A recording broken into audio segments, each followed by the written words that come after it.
দুরূদ শরীফ পড়ার সাথে সাথে ওই জায়গার যারা যারা পড়েন তার নাম, তার বাপের নাম সহ ওই জায়গা সহ মদিনা রওজা শরীফ সাথে সাথে পৌঁছে দেওয়া হবে, সাথে সাথে।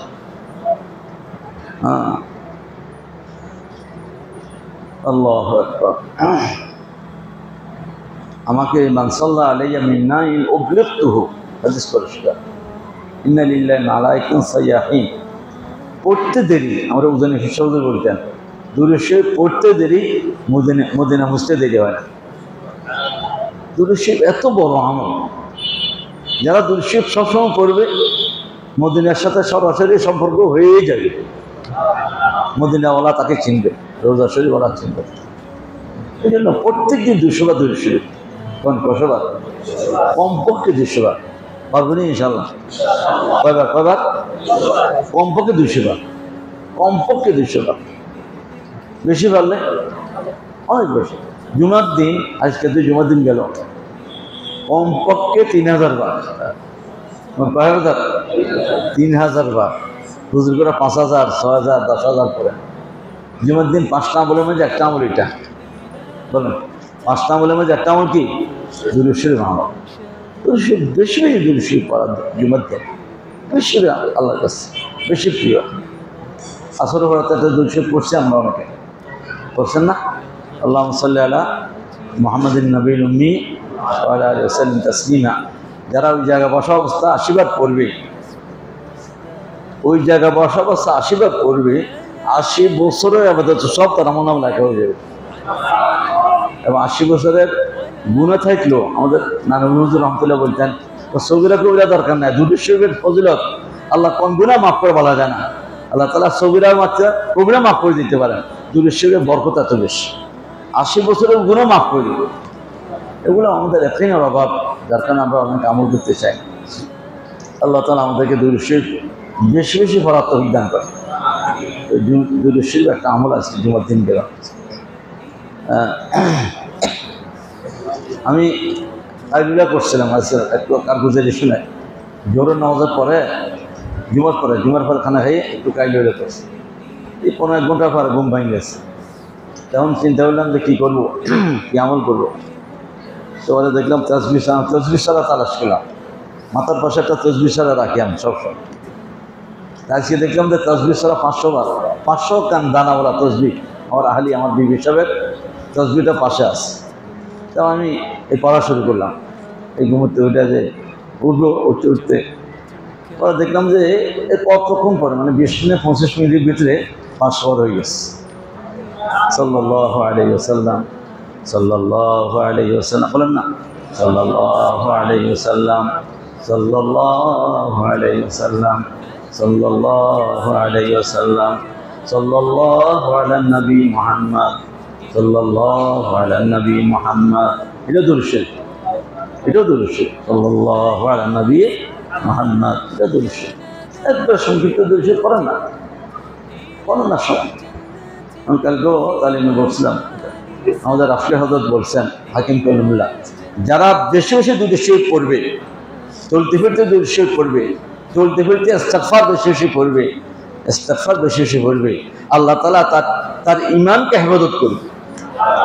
আল্লাহ তাআলা তার ঈমানকে হেফাজত করে ঈমানওয়ালা জীবন যাপন দিয়ে আল্লাহ তাআলা ঈমানদার বানাই তাকে কবরে নিয়ে যাবে। দুরূদ শরীফ আসতে বেশি। যাক, আমি কথা বলতেছিলাম, আমাদের নবী মুহাম্মদ রাসূলুল্লাহ সাল্লাল্লাহু আলাইহি ওয়াসাল্লামকে এক ইহুদি আসে সালাম দিছিল। বুখারী শরীফ হাদিস, কি বলে? আসসালামু আলাইকুম ইয়া মুহাম্মদ, নাউযুবিল্লাহ। আসসালাম দিস। হযরত আয়েশা রাদিয়াল্লাহু তাআলা আনহা বাইরে থেকে, মানে রুমে থেকে যখন শুনছেন এই শব্দটা বলছেন, আয়েশা রাদিয়াল্লাহু তাআলা আনহা কি বলছেন? ওয়া আলাইকা লানা, তোর অভিশাপ করো।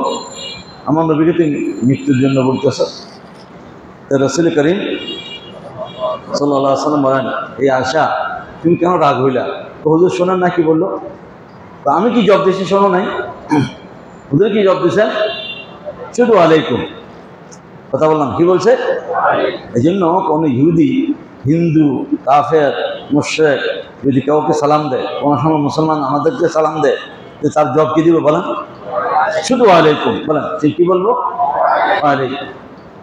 আবার বহু সময় অফিসে আদালতে বহু সময় হিন্দু থাকে, বেদিন থাকে, তখন সালাম দিতে হবে, কিন্তু মুসলমান আছে সালাম না দিলে আবার না কিছুদিন আগে সালাম না দেওয়াতে এক মহিলা কিনু এক ইমাম সাহেবকে ওই জায়গাতে কী করে দিচ্ছে, ট্রান্সফার করে দিচ্ছে। তার বিরুদ্ধে সাতক্ষীরার ঘটনা, এই কত কয়েক বছর আগের ঘটনা। একটা মহিলাকে সালাম দিল না কেন?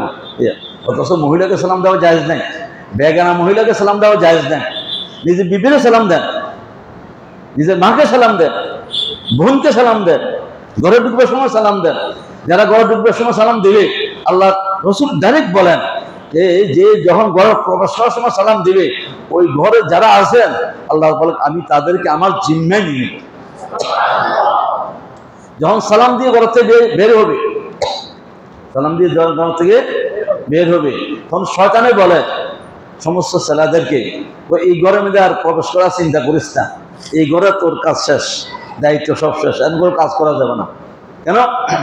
বলে যে এই যখন সালাম দিয়েছে, সালাম দেওয়ার কারণে এই ঘরে যারা আছেন সবাইকে আল্লাহ তাআলা নিজ জিম্মায় হেফাজত করবেন, এবং যে সালাম দিবে তাকে হেফাজত করবেন, আর যাদেরকে সালাম দিয়ে আসছেন তাদেরকে হেফাজত করবেন। এটা একবার ফিওর ডাইরেক্ট। আমরা তো ওই সালাম দিই না, নিজের মাকে সালাম দিই না, নিজের বিবিকে সালাম দিই না, নিজের শিশুদেরকে সালাম দিই না। অথচ রাসূল করিম সাল্লাল্লাহু আলাইহি ওয়াসাল্লাম 5 বছর বাচ্চাকে সালাম দিতেন, 5 বছর ছেলেদেরকে সালাম দিতেন। যে প্রথমে যখন যাকে সালাম দিবে, যে প্রথমে সালাম দিবে, আল বাদুল সালাম বারি মিনাল কিবরি, যে অন্যকে প্রথমে সালাম দিবে আল্লাহ তাআলা তার দিলকে পবিত্র বানিয়ে দিবেন, অহংকার মুক্ত করে দিবেন। এবং যে অন্যকে সালাম দেওয়ান বা যে প্রসার করবে, অন্যকে সালাম দেবে, হ্যাঁ বাপকে সালাম দেবে, বাপের ছেলেকে সালাম দেবে, হ্যাঁ ভাইকে সালাম দেবে, বা স্বামী স্ত্রীকে সালাম দিবে, স্ত্রী স্বামীকে সালাম দিবে, ওই ঘরের মাঝে মহব্বতের পরিবেশ হইবে।